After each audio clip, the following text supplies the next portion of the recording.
बिस्मिल्लाहिर्रहमानिर्रहीम, अस्सलाम वालेकुम नाज़रीन। मैं इमरान खान हूँ। कुछ खबरें आप तक पहुँचानी। एक तो पाकिस्तान ने मैच जीत लिया इंडिया से, उसमें कुछ चीज़ें हैं वो आपके साथ मैं शेयर करता हूँ। साथ में इमरान खान साहब ने जलसा किया फैसलाबाद में उस वक्त जिस वक्त पाकिस्तान और इंडिया का मैच चल रहा था। ऐसा रिस्क आज तक किसी ने नहीं लिया। बताता हूँ क्या हुआ। अत्ता तारड़ ने 4 बंदे बंद करवा दिए इस्लामाबाद के पुलिस स्टेशन में।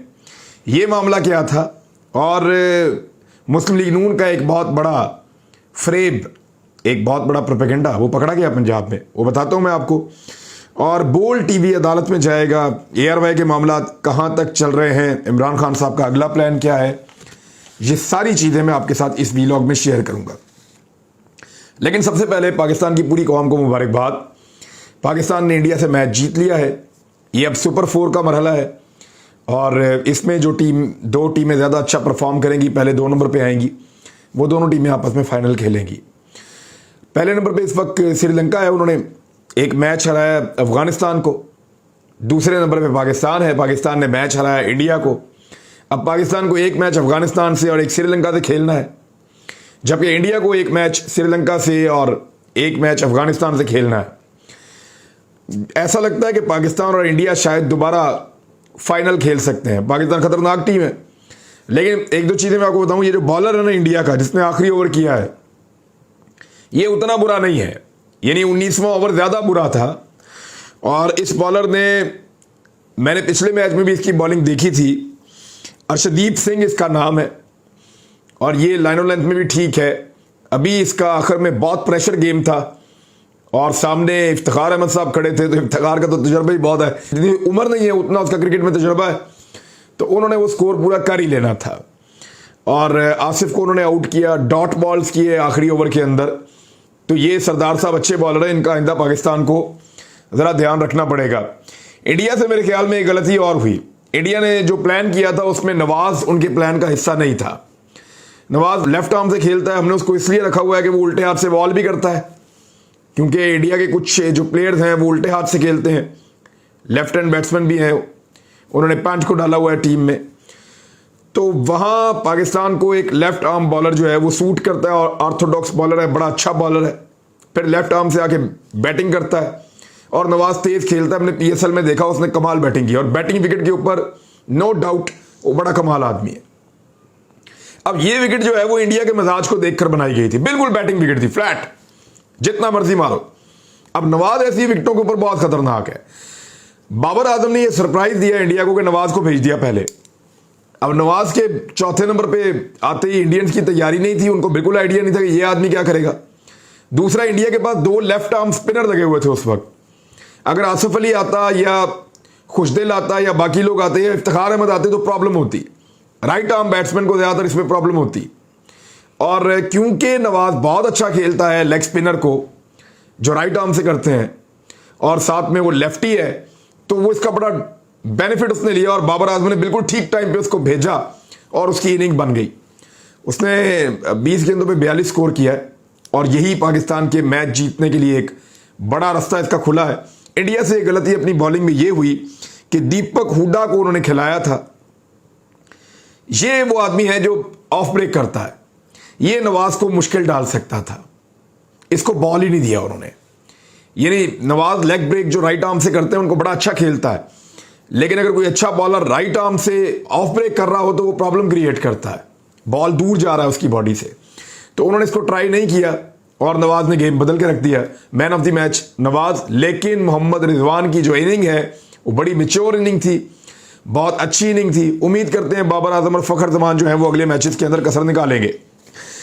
अब आ जाए इमरान खान साहब का जलसा। उसमें जलसा तो बहुत बड़ा था।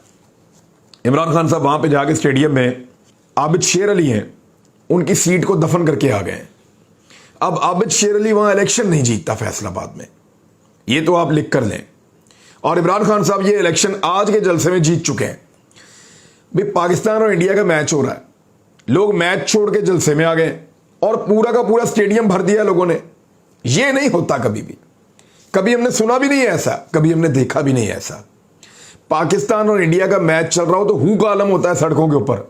हम एक कैंप में बैठे हुए थे, जैसे जैसे मैच आगे बढ़ रहा था तो जो लोग वहां हमारे कैंप में मौजूद थे वो सारे मैच देखना शुरू हो गए, और चंद ओवर्स के लिए हमारी एक्टिविटी रुक गई, जो डोनेशन वगैरह कर रहे होते हैं। और जैसे ही मैच खत्म हुआ एकदम इतना तांता बन गया, लोगों का रश बन गया। हम सियालकोट में थे, वहां आज हमने दिन गुजारा। सियालकोट वालों का बहुत शुक्रिया, उन्होंने अपने हमवतनों के लिए जितनी मदद की है इंशाल्लाह हम जल्द अज जल्द उसको पहुंचा देंगे। अब लोग इमरान खान साहब का जलसा देख रहे थे और इमरान खान साहब के बारे में मैंने आपको कहा कि वो एक एक स्टेप करके आगे की तरफ बढ़ रहे हैं। अब इमरान खान साहब ने जो बयान दिया है वो मैं आपको बता देता हूं। इस बयान पे बहुत सारे लोग तनकीद भी कर रहे हैं, लेकिन पहली दफा नहीं दिया। मरियम नवाज ने भी दिया है, नवाज शरीफ ने भी दिए हैं, सारे इस तरह के बयान देते रहते हैं। अब थोड़े दिन पहले साद रफीक ने भी इस तरह ही कहा था कि अहम तैनातियां इमरान खान ने अपनी मर्जी की कर लेनी थी और करने के बाद मुल्क के अंदर जो है वो इमरजेंसी लगा देनी थी, निज़ाम तब्दील कर देना था, आइन मुअत्तल कर देना था और 2/3 अक्सरियत उसको दिलाई जानी थी। ये सारी गेम ख्वाजा साद रफीक साहब भी कह चुके हैं, जावेद लतीफ़ भी कह चुके हैं, बेशुमार पॉलिटिशियंस ये बातें कर चुके हैं। लेकिन इमरान खान साहब ने आज पहली मरतबा ये बात की है, एक स्टेप वो और आगे गए।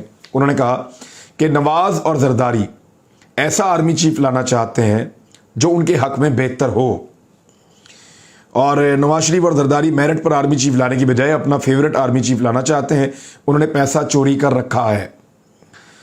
अब फैसलाबाद में इमरान खान साहब खिताब कर रहे थे। उन्होंने कहा 4 महीने में इंपोर्टेड हुकूमत ने पाकिस्तान का बेड़ा गर्क करके रख दिया है।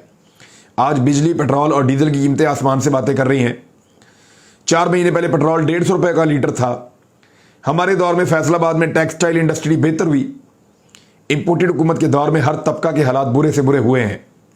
हमने 10 बड़े डैम्स बनाए हैं। कराची में नदी नालों पर लोगों ने कब्जे कर लिए हैं। मौसमियाती तब्दीलियों से आने वाली नस्लों की बचाने के लिए सारी कौम को शजरकारी करनी चाहिए। लेकिन मेन जो इमरान खान साहब का स्टेटमेंट था, उन्होंने कहा कि उन्हें पता है नवाज शरीफ को और जरदारी को कि उन्होंने पैसा चोरी किया हुआ है, कि अगर तगड़ा और मुहिब्बे वतन आर्मी चीफ आ गया तो उनसे पूछेगा। इस डर से दोनों मिलकर अपना आर्मी चीफ लाना चाहते हैं। वैसे जो भी आएगा वो फौज में से ही आएगा, और जो भी आएगा वो उन्हीं चंद लोगों में से आएगा जो शॉर्ट लिस्ट हो गए हैं, जो इस वक्त सीनियोरिटी के अंदर पहले 4-5 नंबरों पे आ रहे हैं, उन्हीं में से आएगा। लेकिन इमरान खान साहब ने किसी का नाम नहीं लिया। इन जो 4-5 लोग हैं, इनमें से एक नाम जिनको जनरल फैद हमीद हम कहते हैं, उनको बहुत मुतनाज़ बनाया आसिफ अली जरदारी ने, मरियम नवाज ने, नवाज शरीफ ने, PMLN ने, PDM की जमातों ने, सब ने मिलकर उनको बहुत मुतनाज़ बनाया। इमरान खान साहब ने किसी का नाम नहीं लिया, लेकिन इन 5 लोगों में से जो सीनियरिटी के अंदर हैं, एक शख्स को कम से कम जो है, एक ऑफिसर को PDM की जमातों ने बहुत मुतनाज़ बनाया है और अपनी ख्वाहिशात का इजहार तमाम लोग करते रहे कि किस तरह का आने वाला आर्मी चीफ होना चाहिए। तो इमरान खान साहब ने कोई नई बात नहीं की, लेकिन उसके ऊपर लेकर बहुत लोग सियासत करने की और बहुत सारे दानिश्वर जो हैं वो इसके ऊपर एक तौहीन अमेज मामला उठाने की कोशिश करना चाह रहे थे, लेकिन हो नहीं पाएगा, क्योंकि इससे पहले वाले स्टेटमेंट लोगों ने निकालकर फौरन सोशल मीडिया पे लगा दिए।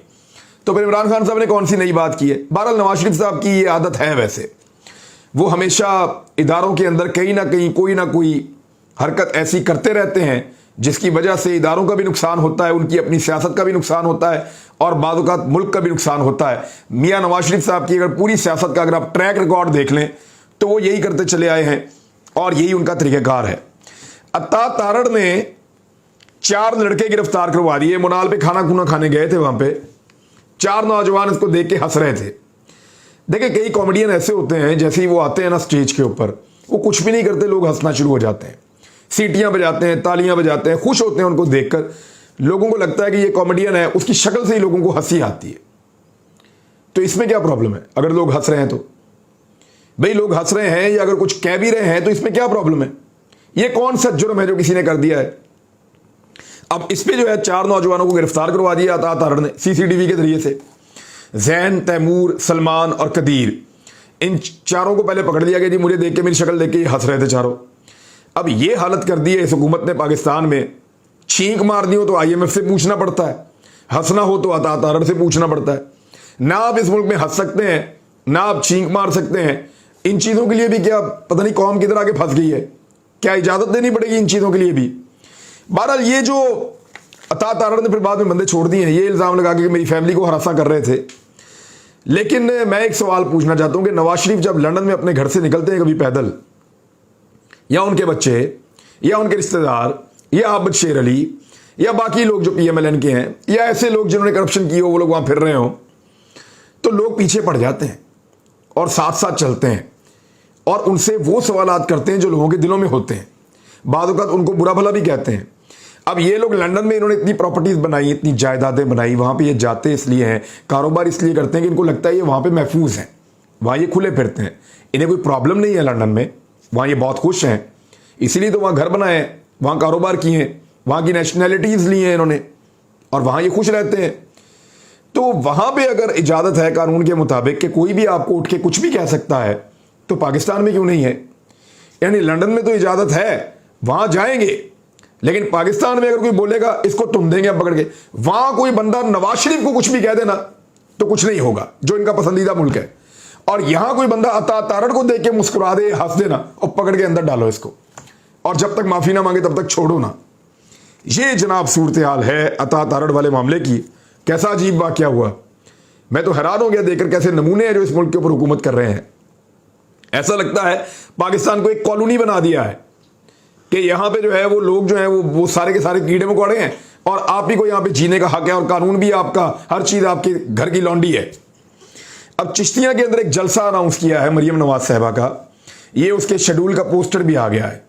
ये जरा देखें आप, कितना खूबसूरत पोस्टर बनाया है चिश्तियां वाले जलसे का। पीएमएलएन ने मरियम नवाज का जलसा चिश्तियां में 8 सितंबर को आ रहा है। तमाम मुस्लिम लीग नून वालों से गुजारिश है वो जाके शिरकत करें। लेकिन आपने गौर किया कि मरियम औरंगजेब ने पाकिस्तान टेलीविजन पर अभी इमरान खान साहब के जलसे को एक कॉन्सर्ट करार दिया और पाकिस्तान टेलीविजन ने इंतहाई घटिया लैंग्वेज इस्तेमाल करते हुए इमरान खान न्याजी के जलसों को कॉन्सर्ट न सिर्फ करार दिया बल्कि शहबाज शरीफ को एक बहुत बड़ा लीडर बना के बताया। तो ये क्या हो रहा है जो मरियम नवाज कर रही है? ये भी तो जलसा है।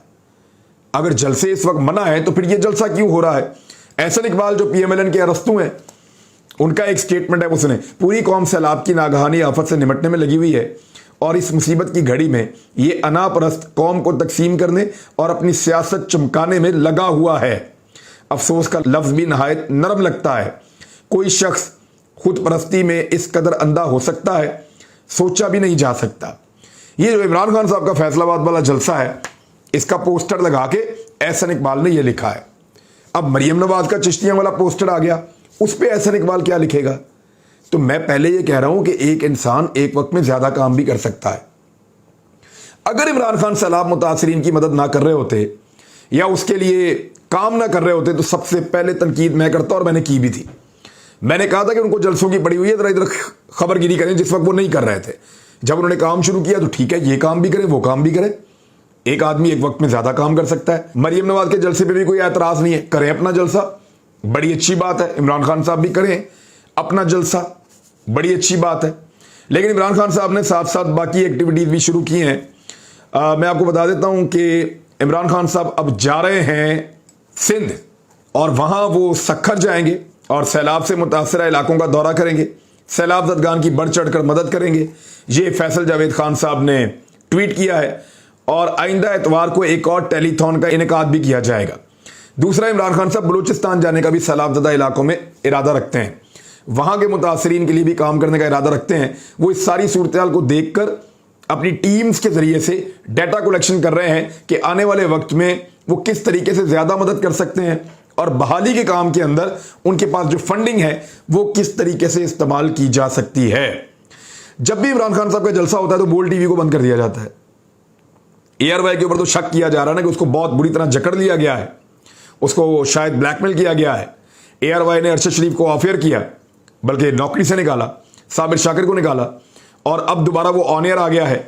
लेकिन एयरवाई को ऐसा लगता है कि वो टूथलेस है, जैसे नैब के दांत तोड़ दिए हैं ना, वैसे ही ऐसा लगता है कि एयरवाई के शायद दांत तोड़ दिए। लोग आज ये शक कर रहे हैं, बहुत सारे लोगों ने एयरवाई को अनसब्सक्राइब किया आज सिर्फ एक खबर की वजह से। देखें, गौर करें, जब आपका एक स्टैंड होता है ना, जब आप एक सिमत में खड़े होते हैं तो आप लोगों को उसके ऊपर खड़ा कर रहे होते हैं। जब आप सारे इकट्ठे हो जाते हैं तो फिर कोई मजबूरी, कोई दबाव, कोई ऐसी चीज जब आपको तोड़ दे तो लोग भी टूट जाते हैं। और अगर लोग आपको पसपा होता हुआ देखें या आपको पीछे हटता हुआ देखें किसी मसलियत के तहत, तो बाद औक़ात लोग उस मसलियत को कबूल नहीं करते। और ऐसे ही रिएक्शन का जो सामना है वो एयरवाई को करना पड़ रहा है। बोल को बंद करने के हवाले से एक अजीब चीज़ है जो सिद्दीक जान साहब ने ट्वीट की है।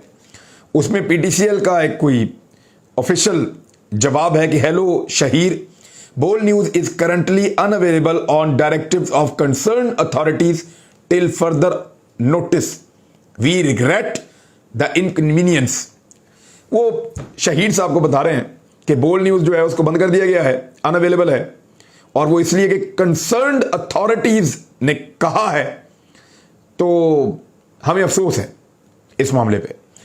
अब इस पे सिद्दीक जान साहब ने बताया कि हम कल अदालत जा रहे हैं, नियाटेल और पीटीसीएल को अदालत में जवाब देना होगा कि वो कौन है जिसके कहने पर इमरान खान के जलसे वाले दिन बोल को बंद कर दिया जाता है। ये एक बड़ा सवाल है और इसका जवाब अब देना पड़ेगा पीटीसीएल को, क्योंकि चीज़ें ऑन रिकॉर्ड आ गई हैं। बाकी बातें करते हैं अगले व्लॉग में। अब तक के लिए इतने, अपना ख्याल रखिएगा, अपने इस चैनल का भी। अल्लाह हाफिज़।